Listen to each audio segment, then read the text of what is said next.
So welcome back again sa atin mga master. So ngayong araw, hindi muna tayo mamamana. Napagdesisyon na namin na maglilinis muna ng spot.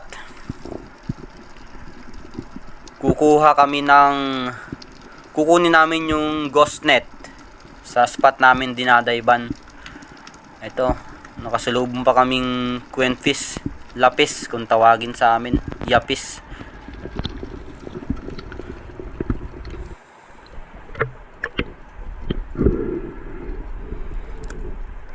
So habang papunta kami doon, medyo hindi naman, konti lang ng malayo-layo din yung linawin namin.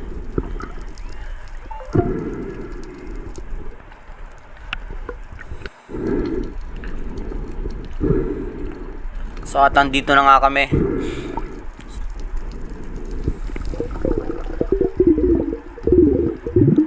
So titignan ko muna kung saan kami magsisimula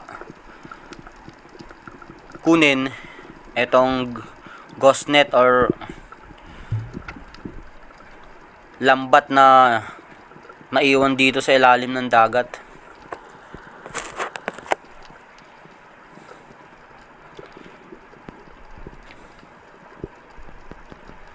Medyo mahaba-haba to.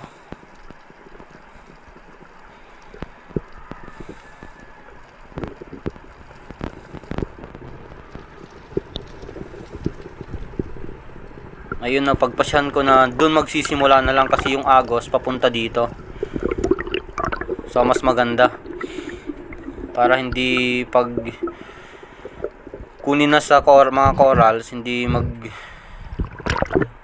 bulabog siya, hindi babalik sa corals.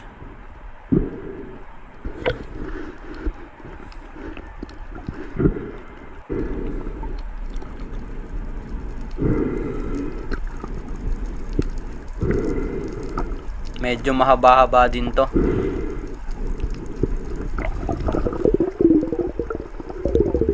So inaya ko dito si Joshua, yung buddy ko. Sumama naman siya. At eto na nga, sisimulan natin ang pag-alis ng ghost net sa mga corals.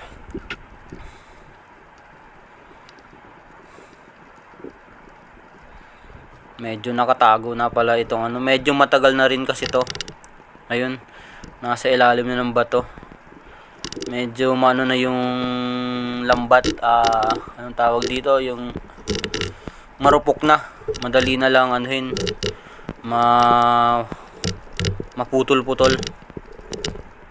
Kasi ewan ko kung magwa 1 year na to na nakapulupot dito.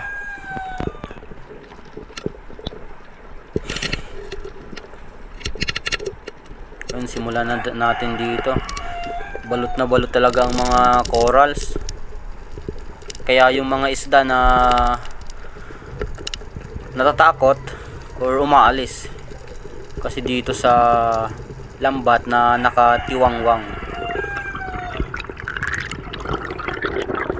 Mapapansin nyo din yung walang mga isdang sa paligid. Ayun, sumisid na yung body ko, si Joshua. Buti na lang sumama siya kasi mahihirapan pala ako nito pag akong mag-isa lang. So madali namin ito makukuha kasi dalawa kaming sumisisid.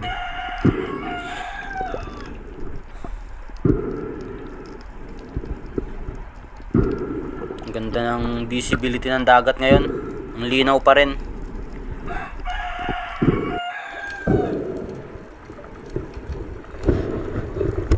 After magpahinga, dive ulit kaming dalawa. Sumabay kami na dito para mas madaling wahiin or kunin yung corals. Ayos yung lambat sa mga corals.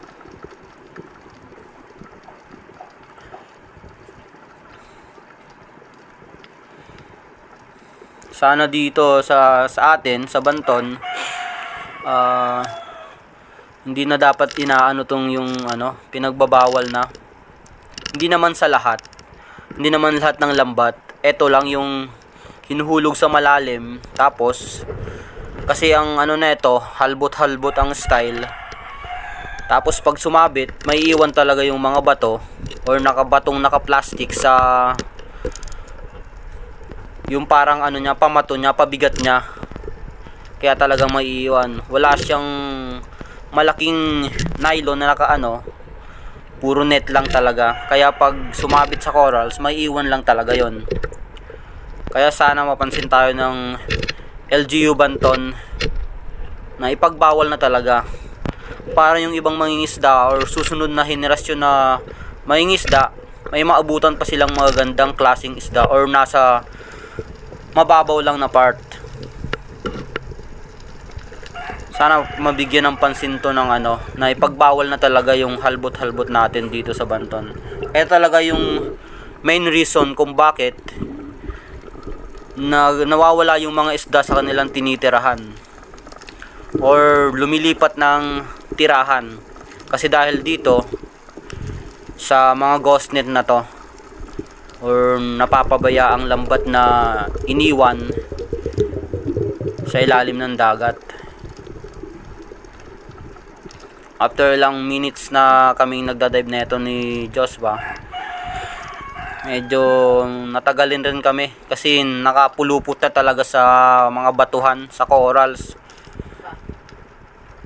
Kaya ingat din sa pag nung net para hindi masira yung mga corals na napuluputan nito.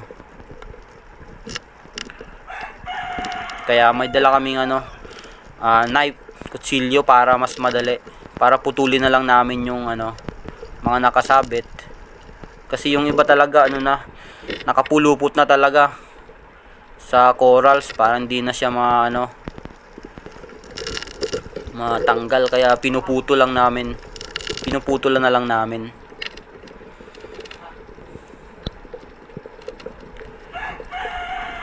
Eto dito dati, favorite na spot ko to nung wala pa tong nakatambay na lambat na to. Pero nung napansin ko ngang nawawala na yung isda, mukhang lumipat, ayun, umabante ako ng konti, hindi na ako nagda-dive dito sa pag umaga. So medyo malapit-lapit na kaming matapos dito. Pero mahaba pa yan. At least buhangin na yung kunti na lang yung corals na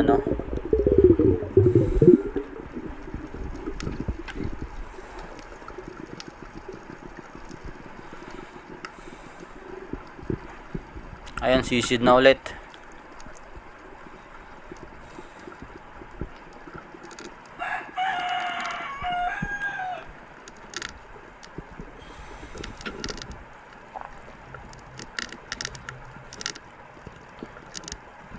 Nang bumaba si Joshua sa atin.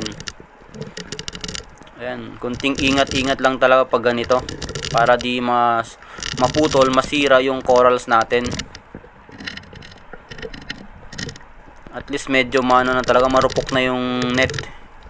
Hindi na siya pwedeng isa-isahin, napuputol na lang kusa. Kaya medyo mas madaling kunin na.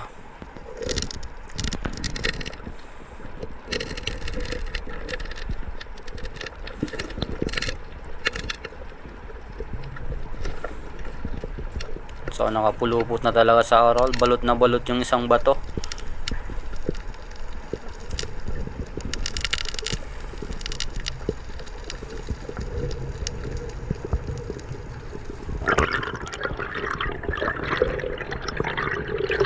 Yan, kunti na lang.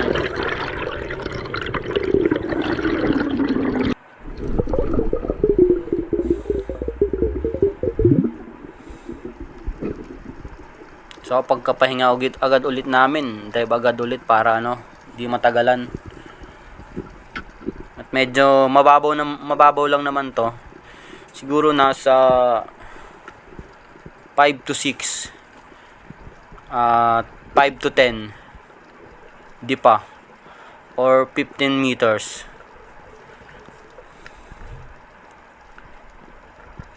So ayun na nga, na siya ng buhangin, na tambunan na. Yung iba na tambunan na, oh. So siguro kung nakakasalita lang tong mga isdang to, siguro magpapasalamat to sa atin. Kasi kinuhaan sila ng lininisan yung kanilang mga bahay.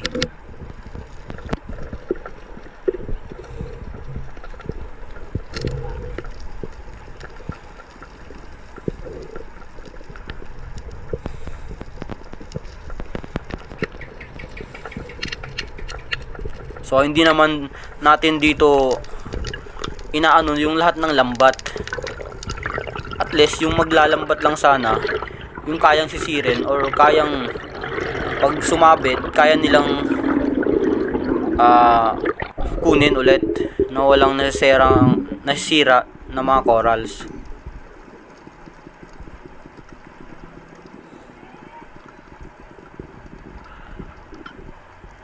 Ako dati gusto kong lumambat Pero nung nalaman ko nga na ganito ang sistema sa paglalambat, na at least 30% yung may sira talagang corals pag maglalambat ka. Bawa hulog yon. Talagang hindi maiwasang may masira na mga corals or maputol.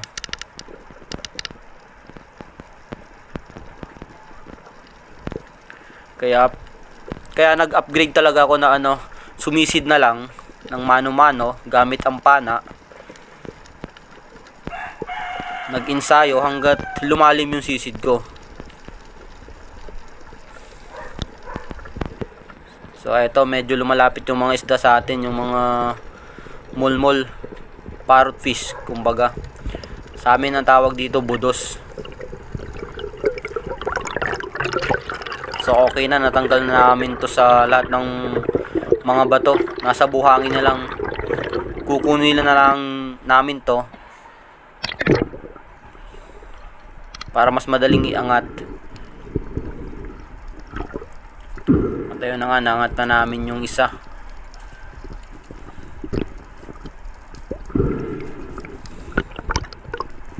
Pero meron pang isang nandun sa buhangin.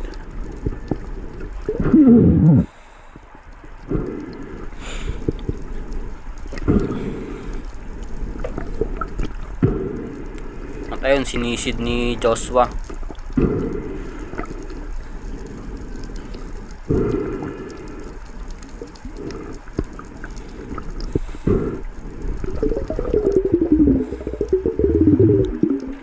Sana bumalik ulit yung mga isda dito pagka mga matagal siguro, or bumalik yung sigla ng mga corals. Kasi ang pangit talaga tingnan pag may mga ganitong ghost net or lambat na nakapulupot sa mga batuhan.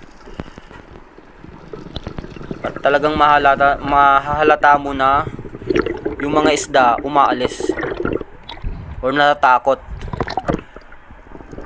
dyan sa lambat.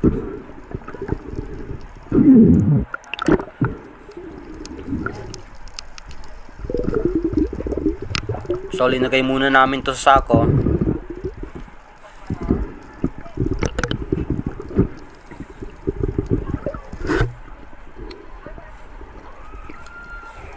Ayun, may pa, may seashell, may sihi. Natrap siya dito, kaya siguro namatay, hindi na nakaalis. So yun yung main cause ng ganitong lambat na nakatiwangwang lang sa ilalim ng dagat natin. Eto, marami tong hindi nakakaalam na ganito, na merong mga ganito, lalo na yung hindi mga diver, hindi nangingisda, or iba yung pangkabuhayan nilang ginagawa, hindi sa dagat, hindi nila alam to.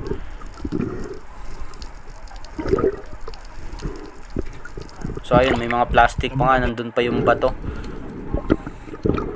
So halbot-halbot talaga siya.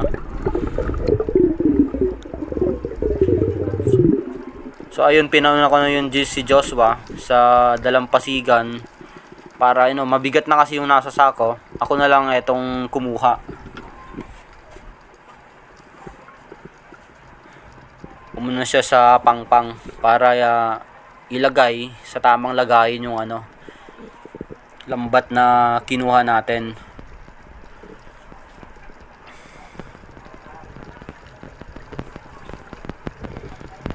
So dapat pag mga ganito, maging rin tayo sa dagat, kasi nag-harvest lang tayo dito kumukuha lang, hindi na tayo nagtatanim, hindi na tayo linilinisan, hindi gaya sa bukid, maglilinis ka pa ng tataniman ng mga kung ano man yan, gulay, mga nyog, lilinisan mo pa bago mo matamnan. Dito sa dagat, dapat maging tayo, hindi natin buburain, aabusuhin ang dagat. Maging magalang din tayo sa mga isda na hinaharvest natin. So hindi lang tayo basta kuha ng biyaya sa dagat. Pangalagayin din natin to para di tayo magpagdamutan ng mga laman dagat, gaya ng mga isda nating nahuhuli, para di sila umalis or mapunta sa ibang part ng malalim na dagat na hindi natin kayang sisirin or kung ano man yung nating sistema ang ginagamit. So sana mapansin tayo dito sa ating video na to na pagtuunan ng Banton LGU, na sana yan na talaga yung halbot-halbot, ipagbawal na talaga.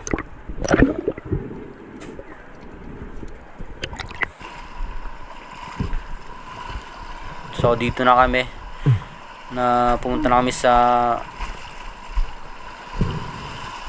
pangpang para ilagay ang lambat sa tamang lagayan.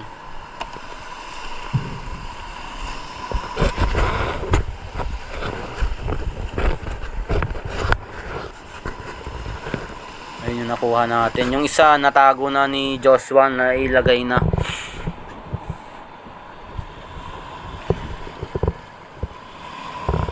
So ito yung last na nating nakuha.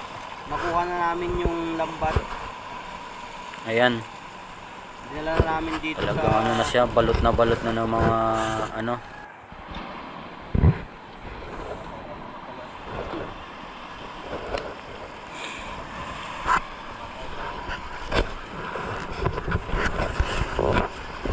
eto.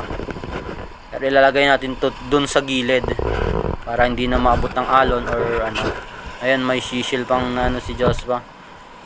Sumabit siguro yung ito. Tapos namatay na lang. Kasi sumabit sa corals. Ay, sa lambat natin na kinuha. Ayan wala na siya. Patay na. Alright. Hanggang dito na lang muna tayo.